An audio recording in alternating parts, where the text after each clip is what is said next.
бояд ҷонибҳо критерии муҳокима кардани масъалаҳои марзиро муайян кунанд ва дар ҳамин масъала ягонагӣ то ҳол вуҷуд надорад.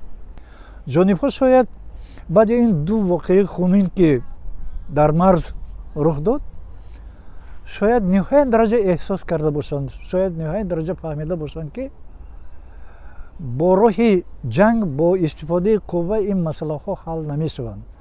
ҷанг ҳамеша ин хунрезӣ аст, ин бесарусомонӣ аст, ин вайронкорӣ аст, ин гурезаҳо аст.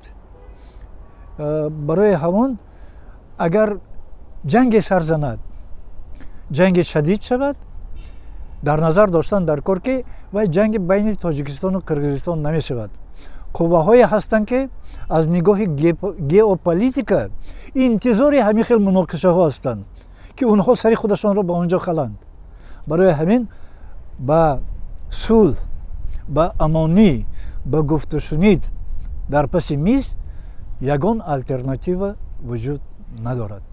ҳарчанд ҷонибҳо ҳамон талабҳои худашонро доранд, мавқеи худашонро доранд, мехоҳанд ки аз мавқеи онҳо ҳал шавад, вале гузашт кардан ба якдигар лозим аст.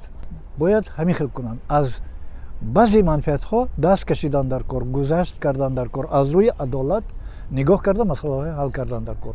мана ҳозир ҳамон гуфтушуниҳо рафта истоданд аз рӯи он ки ҷонибҳо ба ҳамдигар гузашт карда истоданд. ман боварӣ дорам ки гузашт карда истоданд.